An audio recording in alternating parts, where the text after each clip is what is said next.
পরীক্ষিত বলে, মুনি করি নিবেদন, এই কথায় আমারও সন্দেহ হলো মন। ব্রহ্মাপুত্র নারদ বিখ্যাত চরাচরে, দাসীপুত্র কেমনে হইল কহ মোরে। কহ কহ নারদেরও পূর্ব বিবরণ, কৃপা করি কর মোর সন্দেহ ভঞ্জন। সুখ দেৱে মানে পৰীক্ষিত মহাৰাজক শুনাই আছে। নাৰদৰ বিষয়ে যেতিয়া শুনাই আছে, তেতিয়া নাৰদৰ জন্ম বৃত্তান্তৰ পৰা গম পালে যে নাৰদ আছিলে দাসী পুত্ৰহে আছিলে, এগৰাকী দাসীৰহে পুতেক আছিলে নাৰদ।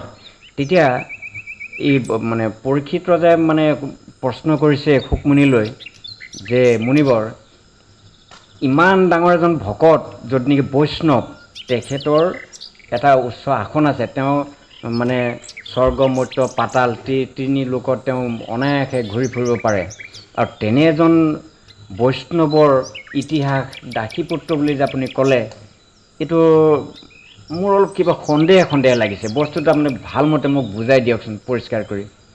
তেতিয়া সুখদেৱে পৰীক্ষিতক ক'বলৈ ধৰিছে যে, সুখদেৱ বলে, শুন উত্তৰা নন্দন, এবে কহি নাৰদেৰ পূৰ্ব বিৱৰণ। পূৰ্বে এক আছিল লোমস নামে মুনি, তাহাৰ নিকটে এক আছিল প্ৰেষণী। শোবানী তাহাৰ নাম, জাতিতে শূদ্ৰাণী, তাহাৰ সেৱায় বৰ্ষ হইলা মহামুনি। লোমস নামৰ এজন ঋষি আছিলে। এই লোমস ঋষিৰ আশ্ৰমত মানে এই কাম বন কৰিব পৰা এগৰাকী মানুহ লাগে। মানে মুনিয়ে যে কিছু গোটেইখিনি কাম কৰি অতাই শেষ কৰিব নোৱাৰে, সেইকাৰণে মানে বিচাৰি গৈ এই এগৰাকী মানুহক পালেগৈ। সেইজনী আছিলে ক্ষুদ্ৰ জাত বুলি ক'লে কোনটো বুজে? নিজ জাতিৰ এগৰাকী তিৰোতা মানুহ। তাইৰ নাম আছিলে সৌবানী, অৰ্থাৎ অসমীয়াত ক'ব সৌবানী। এই সৌবানী নামৰ মহিলাগৰাকীয়েই এই লোমস মুনিৰ মানে আশ্ৰমত থাকি তেওঁৰ ইটো সিটো কাম কাজত সহায় কৰে, ফুল তোলা, ঝাৰু দিয়া, কিবা ইটো সিটো কৰা।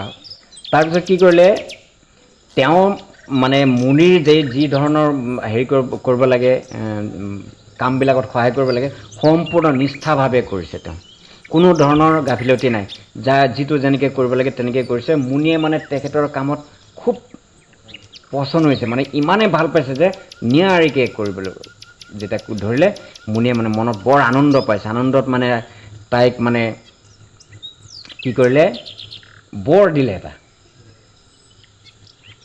তাইক এটা বৰ দিলে। সন্তানৰ কাৰণে মুনি তাৰে দিলা বৰ, মুনি হৈতে প্ৰেষণী যে প্ৰসৱে কুমাৰ। আৰু মুনিৰ বৰতেই তাইৰ এটি মানে পুত্ৰ সন্তান জন্ম হৈছে। বৰত আগৰ দেৱতাবিলাকৰ তেনেকৈ বৰ দিলেই হৈ যায়, বৰ দিলে মানে সন্তান জন্ম হয়। এই সৌবানীকো ঠিক তেনেকৈ লোমস মুনিয়ে বৰ দিলে। বৰ দিয়াৰ পিছতে এবছৰৰ ভিতৰতে পুত্ৰ সন্তান এটিৰ জন্ম হৈছে। নাৰায়ণ অংশে তবে হইল নন্দন, দুখী নাম ৰাখে দাসী দুখেৰ কাৰণ। যিহেতুকে তেওঁ মানে মাকে গোটেই জীৱনটো দুখতে পাৰ কৰিছে, গোটেই জীৱনটো যেতিয়া দুখতে পাৰ কৰে, গতিকে তাই মানে চিন্তা কৰিলে যে মোৰ যিটো পুত্ৰ জন্ম হৈছে, ইয়াৰ নাম দুখীয়েই ৰাখিম। দুখতেই যিহেতুকে জন্ম হৈছে, গতিকে ইয়াৰ নাম আজিৰ পৰা মই কি ৰাখিলোঁ? দুখী। সেই দাসী পুত্ৰক দুখী নামেৰে জনা যায়। এইমতো সেখানেতে থাকে দাসী পনে, দুখী পুত্ৰ নিয়োজিত পুষ্পাদি চয়নে। আৰু ইতিমধ্যে ল'ৰাটো মানে ক্ৰমে ডাঙৰ হৈ আহিল যেতিয়া সি এতিয়া ফুল তুলিব পৰা হৈ গ'লগৈ। এতিয়া তাক মানে কৰে কি, অলপ পানী অনা, অকণমান এই ফুল তুলি দিয়া, এইবিলাক কামত তাক লগাইছে। আৰু কেতিয়াবা কৰে কি, এই ইটো সিটো অকণমান চাফ চিকুণ কৰিবলৈ, সৰু সুৰা কাম যিবিলাক কৰিব পাৰে সেনেকুৱা কামত লগাইছে। তদন্তৰে মহাৰাজৰ শুন সমাচাৰ, তথাই আইলা চাৰি ব্ৰহ্মাৰ কুমাৰ। ব্ৰহ্মাৰ 4জন মানস পুত্ৰ আছিলে, সনক, সনাতন, সনন্দ, সনত কুমাৰ। এই 4জন পুত্ৰ ব্ৰহ্মাৰ পুত্ৰ আছিলে। এই 4জন পুত্ৰ কিন্তু বিৰাট তেজস্বী পুত্ৰ আছিলে। তেওঁলোকে মানে সাধনা কৰি এনেকুৱাই মানে এজন মানে সিদ্ধি পুৰুষলৈ ৰূপান্তৰ হৈছে যাক যি কয় সেয়াই ফলিয়ায়। সিদ্ধি পুৰুষ তেওঁলোকে চাৰিজন। তেওঁলোকে এই চাৰিজন মানে হয় কি, এই যে খৰালিৰ দিন যেতিয়া হয় গোটেই পথাৰত মানে বা বনে জংঘলে কি হয়, শুকান, বৰষুণ নপৰে খৰালিৰ দিন। কিন্তু বাৰিষা দিন আহিলে কি হয়, বৰষুণ পৰিলে চাৰিওফালে জোক পোক পানী দুনি খাল ডুং এইবিলাক ভৰ্তি হৈ যায়। তেতিয়া মানে বনত মানে চলাচল কৰাত অসুবিধা। তেতিয়া ঋষিমুনিবিলাকে কৰে কি, তেওঁলোকে সেই জংঘলৰ পৰা ওলাই আহি ঘোৰ অৰণ্যৰ মাজৰ পৰা ওলাই আহি অকণমান মুকলি ঠাইত আৰু ক'ৰবাত আঁতি চাই মানে য'ত নেকি ঘৰ বা এটা জুপুৰি ঘৰ বনাই থাকিব পাৰি তেনেকুৱা ঠাইত আশ্ৰয় লয়। এই লোমশ নামৰ যিজন মুনি, এই মুনিজনৰ আশ্ৰমটো মানে ওখ ঠাইত আছিলে। এই চাৰিজনে সেই দিনকেইটা মানে বাৰিষাৰ দিনকেইটা পাৰ কৰিম বুলি এই লোমশ মুনিৰ ঘৰলৈ আহিলে, আশ্ৰমলৈ গুচি আহিলে। সনক, সনাতন আৰ সনত কুমাৰ, সনন্দাদি এই চাৰি ব্ৰহ্মাৰ কুমাৰ। লোমশ আশ্ৰমে তবে গেল চাৰিজন, কিছুদিনৰ তথা ৰহে হয়ে প্ৰীতমন। আৰু লোমশ মুনিৰ আশ্ৰমত গৈ তেওঁলোকে বৰ শান্তিৰে থাকিবলৈ ল'লে কিছুদিন। তাৰমানে যেতিয়ালৈকে খৰালিকাল নাহিব, বাৰিষা দিন পাৰ হ'লে যেতিয়া হেৰি হৈ যাব, চাৰিওফালে শুকান পৰিৱেশ হ'ব, তেতিয়া যাব আৰু সেইটোৰ কাৰণে তেওঁলোকে ইয়াত কিছুদিন থাকিবলৈ ল'লে। লোমশ দেখিয়া হইল আনন্দিত মন, নিৰন্তৰ তপস্যা কৰে চাৰিজন। দুখীকে নিযুক্ত কৰে সেবাৰ কাৰণ, দুখী তাহাদেৰও বহু কৰেন সেবন। এই চাৰিজনে ইয়াত আহি কৰিছে কি মানে তপস্যাত বহিছে। আৰু এই লোমশ মুনিয়ে কৰে কি, তেওঁৰ তপস্যা কৰে, তাৰ মাজতে তেওঁলোকে কৰে কি নিজেও তপস্যা কৰি লগতে এই চাৰিজন অতিথি কেইজনকো মানে তদাৰক কৰি থাকে, তেওঁলোকৰ যাতে কোনো দুখ নহয়, কোনো যাতে অশান্তি নহয়, মানে সুবিধা কৰি দিয়ে। আৰু এই দোষীক, ল'ৰাটোৰ নাম দোষী নহয়, দাসীপুত্ৰ, এই দোষীক মানে কৰে কি বিভিন্ন কামত খটুৱাই তাক। ফুল তুলি আনি দিয়ে এখেতসকলক, এই পাত এখিলা কাটি আনি দিয়ে, পাতখিলা ধুই আনি দিয়ে, এই অকণমান এইখিনি জাবৰ জোঁথৰ এইখিনি লৈ যাচোন, উঠাই লৈ যা, পৰিষ্কাৰ কৰ, এনেধৰণৰ। আৰু দুখীয়েও কিন্তু বেয়া পোৱা নাই কামখিনি কৰি, সি এক প্ৰকাৰে ভালেই পাইছে, সিও মানে কামবিলাক কৰি আছে। পুষ্পচয়ন আদি কৰি স্থানেৰ মাৰ্জন, নিত্য কৰে সেই সেৱা নিবন্ধন। তপস্বী নিকটে সেই থাকে এক মনে, সেৱাতে কৰিলা বশ সেই চাৰিজনে। দুখীৰ কিন্তু এটা ভাল গুণ আছিলে, এই সেৱা শুশ্ৰূষা কৰি মানুহক সন্তুষ্ট কৰিব পৰা গুণ এটা আছিলে। এতিয়া আমাৰ ঘৰতো ঠিক তেনেকুৱা, কোনোবা ল'ৰা ছোৱালী যদি মাক বাপেকৰ কথা মতে যদি চলে, তেতিয়াহ'লে সেই ল'ৰাটোৰ প্ৰতি চবৰে এটা কি হয়, মৰম বেছি হয়। তাক কিবা এটা কষ্ট হ'লেও নিজৰ মাক দেউতাকে মানে দুখ অনুভৱ কৰে, হয়নে? চবেই কিন্তু একে নহয়, কাৰোবাক কৰিবলে নোৱাৰে। এই দুখীয়ে কৰিছে কি, চাৰিজনক ইমান ধুনীয়াকৈ শুশ্ৰূষা কৰিছে নহয়, এই চাৰিজনে তাৰ কৰ্মত মানে বৰ মানে ভাল পাইছে, নজৰ দি আছে যে এই ল'ৰাটো সঁচাই বৰ একদম সৎ প্ৰকৃতিৰ দেই, কোন মাকৰ গৰ্ভত জন্ম হৈছে এই সন্তান, আৰু মাক বাপেক বা কোন সঁচাই ভাগ্যৱান, একদম এনেকুৱা বাধ্যপুত্ৰ বা মানে সদাচাৰী, এইবিলাক মানে তেওঁলোকে কোৱা মাতা কৰে। যেমন করেন ধ্যান ব্রহ্মাপুত্রগণ, প্রণিপাত অষ্টাঙ্গ প্রণতি নারায়ণ, দুঃখী তাহা বসি বসি দেখেন তখন, ক্রমে ক্রমে সেই মতো করে আচরণ। এই মুনি চাৰিজনে তপস্যা কৰিবলৈ যাওঁতে কি কি আচৰণ কৰে, কেনেকৈ মানে ধ্যান কৰে, কেনেকৈ পূজা কৰে, কেনেকৈ মানে প্ৰাণায়াম কৰে, আসনবিলাক, এইবিলাক বস্তু সি চাই চাই মানে আয়ত্ব কৰি আছে। এইটো কিন্তু এটা ভাল বস্তু, কিন্তু আমাৰ ঘৰৰ বস্তুটো কিন্তু সেই একেটাই। আজি আমি যদি নিজে কিছুমান ভাল কাম কৰোঁ, তেতিয়াহ'লে আমাৰ ল'ৰা ছোৱালী কিন্তু আমাক বস্তুটো অনুসৰণ কৰে, সিহঁতৰ চাই আৰু দেউতাই কি কৰি আছে, দেউতাই তেতিয়াহ'লে ৰাতিপুৱা উঠি কি কৰে, এই গা পা ধুই কৰি লৈ গোঁসাই ঘৰত সোমাই পূজা কৰে, টিলিঙা বজায়, সিহঁতেও চাব বাহিৰত খেল ধেমালিতে সেইটোকেই কৰি থাকিব, লগৰবিলাকো ক'ব এইটো অমুকটো তমুকটো, নিজেই বাপেক হ'ব, হৈ লৈ নিজেই পূজা কৰিব। তাৰমানে ঘৰত মাক দেউতাকে কৰাটো দেখে যে সেইটোকেই কৰে। আকৌ যি ঘৰৰ মানুহে নেকি এই যে বিড়ি চাদা আদি খোৱাৰ হেৰি ৰেকৰ্ড আছে, পোৱালি সোপাই তাকে চাই লৈ সিহঁতেও চাদা বনাই লৈ ইটোকো দিব সিটোকো নিজেও খাব। এক্টিং কৰে কিন্তু নকৰেনে? কৰে। এই দুখীয়ে কিন্তু এই চাৰিজনক চাই সিহঁতৰ বস্তুবিলাক শিকি আছে। কেনেকৈ বহে, কেনেকৈ ধ্যান কৰে, তাৰপিছত কেনেকৈ তেওঁলোক মানে পূজা পাৰ্বণ কৰে, ক'ত কি নকৰে, এইবিলাক চব বস্তু চাই আছে তেওঁলোকে, মানে এওঁলোকৰ পৰা শিকি আছে।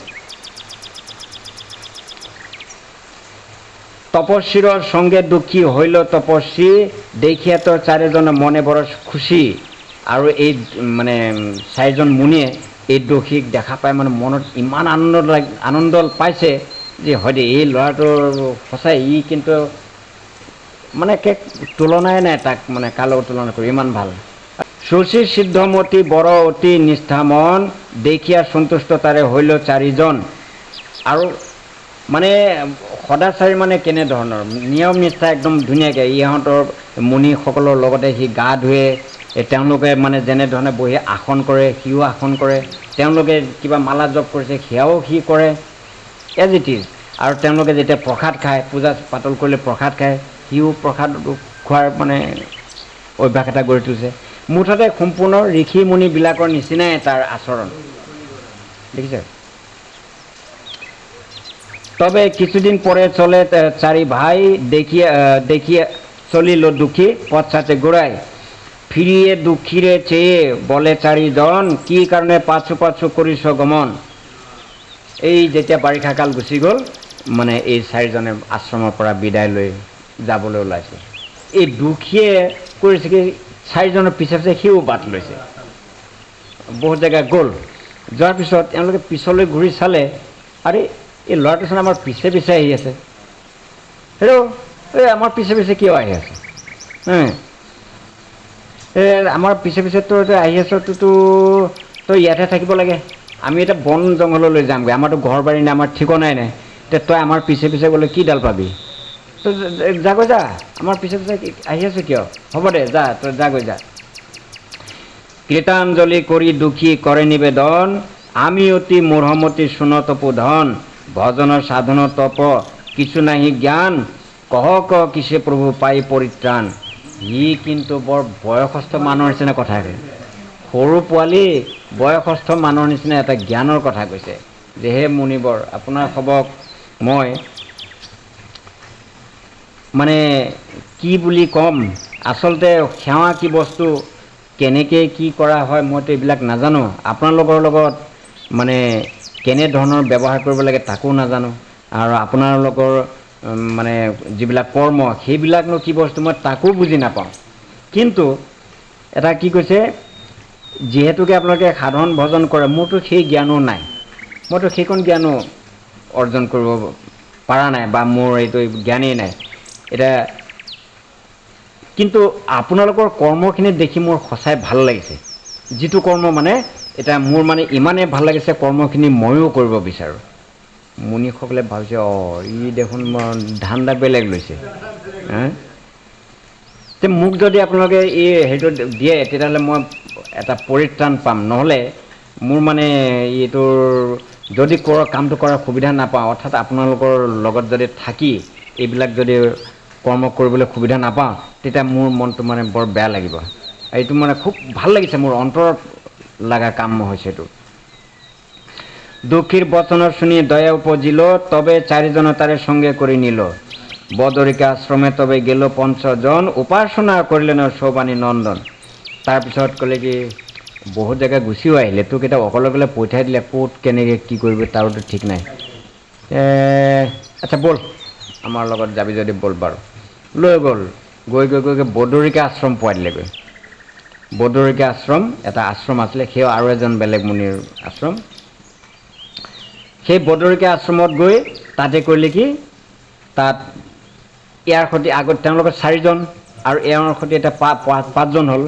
এই পাঁচজনে তাতে কি কৰিলে, একেলগে উপাসনা কৰিবলৈ, মানে তপস্যা কৰিবলৈ, আকৌ সেই বদৰিকা আশ্ৰমত তেওঁলোকে কিছুদিন থাকিব, ধ্যান ধাৰণা কৰিব আৰু তপস্যা কৰিব। কৃষ্ণ নাম সুধাৰস তাৰে মন্ত্ৰ দিল, দুঃখীৰ শৰীৰ তবে পবিত্ৰ হইল। দুঃখীক ইমান দিনে তেওঁলোকে লগত লৈ কৰ্মবিলাক কৰি আছে, দুখীয়ে চব সময়তে চব বস্তু দি আছে, অথচ তাৰ গাটো অপবিত্ৰ হৈ আছে। এতিয়া তেওঁলোকে কি কৰিছে, বদৰিকা আশ্ৰমত নি কৰিলে কি, দুখীক দীক্ষাটো দি দিলে, শৰণ ভাগ দি দিলে, দি লৈ তাৰ দেহটো পবিত্ৰ কৰি লৈছে। কাৰণ আমাৰ লগত থাকিলে তই পবিত্ৰ হৈ কৰ্মটো কৰিব লাগিব, তেতিয়াহে পাবি কিবা। অপবিত্ৰ দেহ কৰিলে কিন্তু কাম নাই দেই, এইটো কিন্তু এটা সত্য কথা। ইয়াৰ পৰা এইটো বুজি পোৱা যায় যে নাই, তাৰ কিন্তু শিকিছে, ভাল আচৰণ শিকি আছে, কিন্তু তাৰ কাম হোৱা নাই। এই কাম হোৱাবৰ কাৰণেহে সেইটো ব্যৱস্থাটো ৰৈ থাকিল। এতিয়া আমাৰ অদীক্ষিত সমাজত, কিন্তু আমাৰ সমাজবিলাকত অদীক্ষিত মানুহেও কিন্তু পূজা পাতল কৰে, বিশ্বাস যে মই পূজা কৰিছোঁ। কিন্তু শাস্ত্ৰই কৈছে অদীক্ষিত মানুহে পূজা পাতল কৰিলে দেৱতায়ো নলয়, ভগৱানটোৱে নলয়েই, দেৱতায়ো নলয়, লগতে আনকি এই পূৰ্বপুৰুষেও নলয় বুলি কৈছে। সেইটো পূজাৰ এজনে পাব, ভূত পিশাচে পাব, আৰু তাৰ বাহিৰে কোনোৱে নাপায়। গতিকে দীক্ষাটো লৈ দেহটো শুদ্ধ কৰি ল'লে, সেই কৰ্মটো কৰিলে কৰ্মৰ ভাগটো তেওঁ পাব। সেইটো ওপৰৰ মানে যিবিলাক আমাৰ পূৰ্বপুৰুষসকল আছে, আত্মাবিলাক, তেওঁলোকেও পাব, বা দেৱতাক যদি দিয়া আছে দেৱতায়ো পাব, ভগৱানক দিছে ভগৱানেও পাব, মানে তেওঁৰ প্ৰসাদ চবেই ল'ব। আৰু যদি আমি অদীক্ষিত অৱস্থাত কৰোঁ, তেতিয়াহ'লে কৰাহে হ'ব, কাম নহ'ব। কিন্তু চাৰিজন কহে তবে তাহাৰ সন্ধান, এখনো জননী তব আছে বৰ্তমান।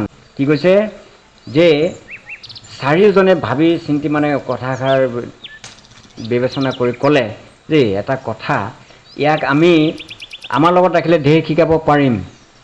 আমাৰ লগত থাকিলে তাৰ যিটো শ্ৰদ্ধা ভক্তি দেখিছোঁ, সি কিন্তু আমাৰ লগত থাকিলে যথেষ্ট ভক্তি অৰ্জন কৰিব পাৰিব। কিন্তু এটা ঘটনা, তাতো মাক আছে, মাক থাকোঁতে সিটো আমাক অনুসৰণ কৰিলেতো কাম নহ'ব। ঘৰত মাক দেউতাক থাকিলে মাক দেউতাকক কি কৰিব লাগে, লালন পালন কৰিব লাগে, মাক দেউতাকৰ শুশ্ৰূষা কৰিব লাগে। মাক দেউতাক বৰ্তমান থাকোঁতে যোনে মাক দেউতাকক এৰি ভগৱান পুজিবলৈ যায়, তাৰ জিৰ' কাম নহ'ব। ইয়াৰ আগতো মই কৈছিলোঁ, এইটো পাৰ্বতী শিৱই কৈ আছিলে যে মোৰ পূজাৰ কাৰণে, মোক সন্তুষ্ট কৰিবৰ কাৰণে শাওণ মাহত যিটো বলবমৰ যিটো আয়োজন, ইয়াত চবেই মোৰ কৃপা লাভ নকৰে নহয়। যিবিলাকে নিজৰ মাক দেউতাক থাকোঁতে তেওঁলোকক কোনোদিনো ভৰণ পোষণ নিদিয়ে, তেওঁলোকে যদি আহি মোৰ মাথাত লিঙত পানীও ঢালে, এইটো তেওঁলোকৰ পানী মই কোনোদিনো গ্ৰহণ নকৰোঁ বুলি কৈছে। তেন্তে আমি ইয়াৰ পৰা কি শিকিলোঁ? মাক দেউতাক বৰ্তমান থাকোঁতে মাক দেউতাকক কিন্তু আমি কি কৰিব লাগিব? ভৰণ পোষণ দিব লাগিব, আলপৈচান ধৰিব লাগিব। যদি মাক দেউতাকক অভাৰটেক কৰি আমি ধৰ্ম কৰিবলৈ যাওঁ, তেতিয়া এইটো এনেই অনৰ্থক বুলি কৈছে। তাৰ লগতে আকৌ দীক্ষাৰ কথাটো আহি পৰিছে, দীক্ষাও কিন্তু ল'ব লাগিব। দীক্ষা নল'লে মানে সেই পূজা ভাগ তেওঁলোকে নলয়, পবিত্ৰ হ'ব লাগিব দেহটো। সেইকাৰণে গুৰুৰ দীক্ষা লাগে। জননী থাকিতে কোনো কৰ্ম উক্ত নয়, অতএব ফিৰে যাও প্ৰেষণিত নয়। যে যিহেতুকে তোমাৰ মাক আছে, তেওঁলোকে সিদ্ধান্ত দিছে যে তোমাৰ যিহেতুকে মাক আছে, গতিকে তুমি আমাক মানে অনুসৰণ কৰি আমাৰ পিছে পিছে আহি থাকিলে বা আমাৰ লগত থাকোঁ বুলি ক'লেও তুমি কিন্তু কি কৰিব নোৱাৰিবা, থাকিব নোৱাৰিবা। তুমি ঘৰলৈ যোৱাগৈ, ঘৰলৈ গৈ তুমি মাক যেতিয়ালৈকে তোমাৰ জীৱিত থাকে তেতিয়ালৈকে কিন্তু তুমি তোমাৰ মাৰ সেৱা কৰিব লাগিব, সেৱা ভক্তি কৰিবা, লালন পালন কৰিবা। তাৰপিছত মাক যেতিয়া তোমাৰ পৰলোকগামী হ'ব, তাৰপিছত তুমি আহি পেলাই আমাক আকৌ লগ দিবা। এই বুলি কৈ তাক মানে কৈছে তুমি এতিয়া ঘৰলৈ যোৱাগৈ, যোৱা। দিলাম যে মন্ত্ৰ তোৰে কৰিবি সে ধ্যান, মনোভীষ্ট সিদ্ধ হবে ইঠে নাহি আন। এই যে তোক যে মন্ত্ৰ দি দিলোঁ, এই দীক্ষা মন্ত্ৰ যে দিলোঁ, এতিয়া তই ঘৰত গৈ আমাৰ পৰা যি ইতিমধ্যে দেখিলি, যি শিকিলি, এইখিনি আচৰণ ঘৰত গৈ কৰিবিগৈ, তাতেই তোৰ ফল হ'ব। আমাৰ পৰা যিটো পালি, এই মন্ত্ৰৰ যোগেদিয়ে তই বাকীখিনি এতিয়া ঘৰত গৈ সেই নিয়ম নীতিখিনি পালন কৰিবি, আচাৰ নীতি মানি চলিবি, মানে কৰ্মখিনি কৰিবি, সমস্ত ফল তাতেই পাবি। আৰু মাক দেউতাক যদি বৰ্তমান থাকে, তেতিয়াহ'লে মাক দেউতাকক ঘৰত পেলাই থৈ বেলেগ ধৰ্ম কৰিব আৰু প্ৰয়োজন নাথাকে। তেওঁলোকক পালন কৰিলেই, লালন পালন কৰিলেই সমস্ত হৈ যায়, ভগৱান সন্তুষ্ট, গুৰু সন্তুষ্ট। তে আমাৰ ল'ৰা ছোৱালীবিলাকে বুজিব কেতিয়া এইবিলাক? বুজিছেনে কিমান ডাঙৰ ডাঙৰ ৰহস্য সোমাই আছে?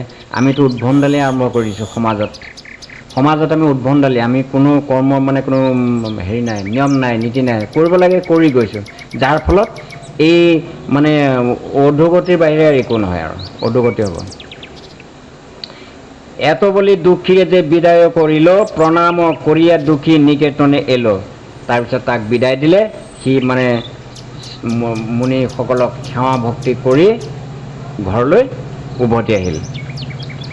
জননীৰে আশীৰ্বাদে কৰিল প্ৰণাম, আশীৰ্বাদ দিল মাতা সিদ্ধ মনস্কাম। আৰু ঘৰলৈ উভতি আহি যেতিয়া মাকক প্ৰণাম জনালে যে মা তুমি ভালে আছা, মই এওঁলোকৰ লগত অকণমান গৈছিলোঁ, মই তেওঁলোকক এই বৰদলৈকে আশ্ৰমলৈকে লগ দিছিলোঁ, তাৰপিছত তেওঁলোকক এতিয়া মই এৰি থৈ মই আকৌ ঘৰলৈ আহিলোঁ। মাকে মানে খুব ভাল পাইছে, তাক মানে আশীৰ্বাদ কৰিছে মাকে। সেইটোৱেই বস্তুটো সেইটোৱেই, মাক দেউতাকক সেৱা শুশ্ৰূষা কৰি মাক দেউতাকৰ পৰা আশীৰ্বাদ উলিয়াব লাগে, বাক্য যে যা তোৰ ভাল হ'ব, তোক ভগৱানে কৃপা কৰিব, তোৰ এই যিটো কৰ্মত নামিছ তোৰ মনৰ কামনা সিদ্ধি হ'ব, এইবিলাক যদি বাক্য কৰিলে সেইটোৱেই মেইন। আৰু সেই বাক্যটো আমি উলিয়াব নোৱাৰোঁ জীৱন্তজনৰ পৰা, আমাৰ মৃত যিটো দেখা নাপাওঁ সেইবিলাক লৈ আমি ব্যস্ত। জীৱন্ত যিজন সাক্ষাৎ আছে সেইজনৰ পৰাই আমি কি কৰিব লাগে? এই মুখৰ বাক্যষাৰ ল'ব লাগে, আশীৰ্বাদটো। মাকে কৈছে যা তোৰ মনৰ বাসনা পূৰ্ণ হওক, তই যি ভাবিছ সেয়াই হওক, মানে এদিন তোৰ কাম সিদ্ধি হ'ব। কতদিনে সৰ্পাঘাতে শোভানি মৰিল, মায়েৰ মৰণে দুঃখে আনন্দ হইল। কিছুদিন পিছত মাকক মানে সৰ্পৰ দংশন কৰিলে। সৰ্পৰ দংশনত মাকৰ মৃত্যু হ'ল। এই মাকৰ মৃত্যু হওঁতে নাৰদ, তেতিয়াতো নাৰদ নহয়, দুখীৰ মনত বৰ আনন্দ। কি আনন্দ, কি কাৰণে আনন্দ বাৰু তাৰ? মাক মৰিছে, সি কান্দিবহে লাগে, সি মনত বৰ আনন্দ পাইছে। অতদিন তাৰ মনৰ মানে যিটো বাসনা সেইটো পূৰ হোৱা নাছিলে। কি কোনটো আশা কৰি আছিলে? ঋষি মুনিসকলৰ লগত থাকি সেই জীৱনটো তাক লাগে, মানে ভগৱানৰ উপাসনা কৰে। কিন্তু মাক থকাৰ কাৰণে এতিয়া তেওঁলোকেও মানে নাৰাখে, লগত পঠিয়াই দিলেহে ঘৰলৈ।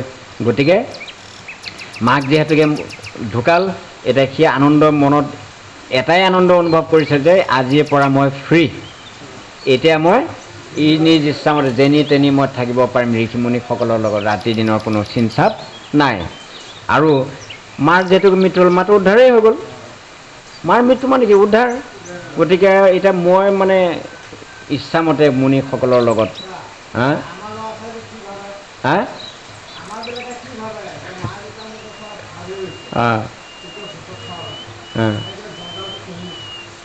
নাই, তেওঁৰ ভাবা আৰু ইয়াৰ মাজত পাৰ্থক্য আছে। তেওঁ ভাবিছে এটা কথা যে এতিয়া মোৰ মানে অন্তত ফ্ৰী হৈছে, ঈশ্বৰক মানে সাধনা কৰিব পাৰিম ফ্ৰী মনে। আমাৰ কেইটা ভাবে যে মৰিলেতো জঞ্জাল কমিল, ভৰণ পোষণ দিব লাগে, খেচ শুনিব লাগে, এইখিনি কথাৰ কাৰণে সি মনত আনন্দ পাব, যিটো ভেজাল মৰিল। কিন্তু নাৰদৰ মনৰ আনন্দৰ ভাৱটো আকৌ বেলেগ। ভগৱানৰ মানে সেৱা ভক্তি কৰাৰ দিনটো তাৰ আহি পাইছে। দুখী বলে এতদিনে পৰিল কামনা, ঘুচাইলে নাৰায়ণ বিষয় ভাৱনা। যে প্ৰভু ইমান দিনে তুমি মোৰ মনৰ বাসনাটো পূৰালা, বহুত দিন ৰ'বলগীয়া হ'ল, তাৰ কাৰণে আজি মাৰ থকাৰ কাৰণে মই এতিয়া ঋষিমুনিসকলৰ লগত কি কৰিব নোৱাৰিলোঁ, থাকিব নোৱাৰিলোঁ। অথচ মই তোমাৰে কৰ্ম কৰিবলৈ এইকণ মানে সুবিধা বিচাৰি আছিলোঁ। তুমি আজি ইমান দিনৰ মূৰত যে কৃপা দৃষ্টি কৰিছা, গতিকে আজিৰ পৰা মই মুনিসকলৰ লগত ফ্ৰী মনে তোমাৰ উপাসনা কৰিব পাৰিম। সৎকাৰ কৰিয়া মাৰ কৰিল তৰ্পণ, তথা হৈতে দুখী তবে কৰিল গমন। মাকৰ শ্ৰাদ্ধ আদি কৰি লৈ দুখী এবাৰ এই ঋষিসকলৰ আশ্ৰমত বাট ল'লে। লোমস মুনিৰে দুখী মেলানি কৰিয়া, বিদায় হইল মুনিবৰে প্ৰণমীয়া। প্ৰভাসৰ তীৰে দুখী কৰিল গমন, তপস্যা কৰে দিব্য কৰিয়া যোগাসন। তেওঁ গৈ পেলাই কি কৰিলে, এবাৰ লোমশ মুনিৰ আশ্ৰমতে আছিল নহয়, মাকটো তাতে আছে। এই লোমশ মুনিৰ আশ্ৰমৰ পৰা তেওঁ কি কৰিলে, লোমশ মুনিৰ পৰা বিদায় ল'লে। লোমশ মুনিৰ পৰা বিদায় লৈ তেওঁ গৈ প্ৰভাস নামৰ ঠাইডোখৰলৈ বাট ল'লে। কৰয়ে কঠোৰ তপ কৰি কহিছে দুষ্কৰ, বাটা হাৰি ক্ৰমাগত ১২ বছৰ। ১২ বছৰ কাল, ১২ বছৰ তপস্যা কৰিলে, কেৱল বতাহ খায়, মানে কোনো আহাৰৰ লগত সম্পৰ্ক নাই, না পানী, না ভাত, না ফল মূল, কেৱল উশাহ নিশাহটো লৈ আছে। গছৰ তলত বহি ১২ বছৰ কাল তপস্যা কৰিলে। কৰি লৈ দুখী তপেতে তুষ্ট হইল দেৱগণ, শিৱ ব্ৰহ্মা বিষ্ণু আদি আহিলা তখন। তিনিজনক, এই এটা সাংঘাতিক কাম কৰিলে, তিনিজনক একেবাৰে লৈ আহিলে। লোকে এজনকহে আনে, ইয়াকে তিনিজনক, ব্ৰহ্মা বিষ্ণু মহেশ্বৰ তিনিজনকে লৈ আহিলে তপস্যা কৰি। কেনেকুৱা মানে তপস্যা আছিলে তেওঁ। তিনিজনক আনি তেওঁ হাজিৰ কৰালে। কঠোৰ তপস্যা তৰে সবে হইল দুখী, ক্ৰমে ক্ৰমে বৰ দেন চাহিয়াত দুখী। ইমান কঠোৰ তপস্যা কৰিছে যে, বহুত কষ্টৰ তপস্যা, য'ত খোৱা নাই বোৱা নাই। ১২ বছৰ কাল তপস্যা কৰিলে। ১২ বছৰ তপস্যাৰ পিছত ব্ৰহ্মা বিষ্ণু মহেশ্বৰ তিনিওজনে আহি মানে তেওঁৰ আগত দেখা দি পেলাই এতিয়া দুখীৰ প্ৰতি মানে তেওঁলোক মানে দয়ালু হৈ পৰিল। তাৰ কৰ্মত মানে ইমানেই দুখীৰ প্ৰতি সহানুভূতি জাগিছে, মানে সন্তুষ্ট হৈ গৈছে। তেতিয়া কি কৰিব, সন্তুষ্ট হইয়া তাৰে বলে পদ্মাসন, আজি সৈতে হইলে মোৰ মানস নন্দন। এই যে তিনিজনক যে আনিলে তপস্যা কৰি, এই আনোতে তিনিজনে মানে বৰ দিছিলে তেখেতক। এই বৰ দিওঁতেই ব্ৰহ্মাই এটা কথা কৈছিলে, পদ্মাসন মানে হ'ল ব্ৰহ্মাৰ, আজি সৈতে হ'লে মোৰ মানস নন্দন, যে আজিৰ পৰা তই মোৰ মানস পুত্ৰ হ'লি। মানস পুত্ৰ মানে মানুহ, ব্ৰহ্মাটো দেৱতাহে, এইটোতো মানুহ, ই কেনেকৈ পুতেক হ'ব পাৰে। সেয়া মানুহ, সেইকাৰণে কৈছে মানস পুত্ৰ। ব্ৰহ্মাই নিজে কৈছে যে আজিৰ পৰা তই মোৰ পুত্ৰ। তোৰ মানে হেৰিত তপস্যাত ইমানে সন্তুষ্ট হৈছোঁ, মানে মোৰ ভাষা নাই আৰু।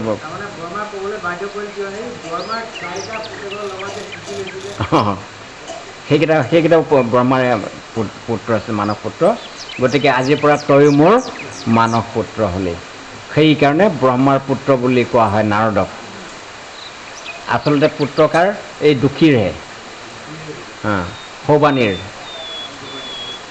মোৰ পুত্ৰ হবে তুমি বিখ্যাত সংসাৰে, নাৰদ বলিয়া নাম দিলাম তোমাৰে। সেইদিনাৰ পৰাহে নাৰদ, ব্ৰহ্মাইহে দিছিলে নাৰদ নামটো, যে আজিৰ পৰা তই মোৰ মানস পুত্ৰ হ'লি। আৰু আজি তোক মই নাম দিলোঁ নাৰদ। নাৰদ নামটো আজিৰ পৰা তোক মই দিলোঁ। এতিয়া মানে ত্ৰিভুৱনে তোক আজিৰ পৰা জানিব নাৰদ বুলি, দুখী বুলি আৰু কোনোৱে নামাতে, তোক নাৰদ বুলিহে চিনি পাব চবে। দুখী নাম আজি সৈতে হইলে বৰ্জন, অদ্যাপি নাৰদ নাম খ্যাত ত্ৰিভুৱন। ত্ৰিভুৱনত আজিৰ পৰা তোৰ নাম হ'ব নাৰদ। চতুৰ্দশ ব্ৰহ্মাণ্ড আদি এ তিন ভুৱন, সৰ্বত্ৰেতে তুমি পুত্ৰ কৰিবে ভ্ৰমণ। এইটো ব্ৰহ্মাৰেই বৰ, যে ত্ৰিভুৱন, কোনো ঠাইত তোৰ কোনো বাধা নাই, তোৰ ইচ্ছামতে, তোৰ কোনো বাধা নাই। এনেতো কোনোবা এটা লোকলৈ গ'লেতো তাত বাধা আছে, পাৰ্মিশ্যন লাগে। বিনা পাৰ্মিশ্যনত মানে এইটো ফুল পাৱাৰ দি দিছে, কিমান য'তে যাব নিজৰ ইচ্ছামতে ঘূৰিব পাৰিব। তোমাৰো অগ্ম স্থান নহিবে কোথায়, দেৱদৈত্য যক্ষৰক্ষ নাগ মানৱ বাই। দেৱলোকতে যাওঁ, যক্ষ লোকতে যাওঁ, নৰ লোকৰ মাজতে যাওঁ, য'তে যাওঁ তোৰ কোনো বাধা বিঘিনি নাথাকিব। চবেই য'তে যাবি ত'তে তোক কি কৰিব, মান দিব। চবেই তোক মানে শ্ৰদ্ধা কৰিব, আৰু তই মান পাবি য'তে তোক, চবেই তোক মানি চলিব মুঠতে। এনেকুৱা বৰ কি সাংঘাতিক বৰ দিছে। যেখানে যাইবে তুমি পাইবে পূজন, সৰ্বস্থানে তব বাক্য নহিবে লংঘন। আৰু তই য'ত যিটো বাক্য কৰিবি এইটো একেবাৰে অখণ্ড, তাৰ কোনো মানে বিফল নহয়। য'ত যি বাক্য কৰিবি হ'বই হ'ব। কাৰোবাক যদি তই ভুলতো কৈ পাওঁ এটা কথা, সেইটোও ফলিয়াব। মানে ব্ৰহ্মাই ইমান খুব এটা ডাঙৰ বৰ দি দিলে। এই বৰ ব্ৰহ্মা তবে দিলেন দুঃখীৰে, তবে শিৱ বৰ দেন সানন্দ অন্তৰে। এইবাৰ শিৱই আগবাঢ়ি আহি কৈছে যে আজিৰ পৰাতো তোৰ নাম নাৰদ হ'ল। নাৰদ, মই কি বৰ দিম তোক এতিয়া ক। শিৱই আগবাঢ়ি আহিছে। আমি বৰ পাবৰ কাৰণে তেওঁলোকৰ কি কৰিব লাগে, হাতে ভৰি ধৰিব লাগে। এতিয়া নিজে কৈছে কি লাগে ক। তাৰমানে চবেই আনন্দত আত্মহাৰা। শিৱ কণ্ঠে অপৰূপ অক্ষমালা ছিল, সেই মাল্য দিয়ে শিৱ প্ৰসাদ কৰিল। সৰস্বতী বৰ তবে, আচ্ছা, এই শিৱৰ হাতত এটা ৰুদ্ৰমালা থাকে নহয়, এই মালাডাল মানে নাৰদকে দি দিলে, ল তই এইটোকে ল, মানে জপ কৰিবি তই। যিটো জপ কৰিলে যাক নেকি মানে পোৱা যাব, এইটো অমূল্য সম্পদ। এই সম্পদটোৱেইতো আচলতে চবেই পাব লাগে। তোক মই দিলোঁ সুবিধা, তই খালি এতিয়া জপ কৰিলেই পাই যাবি।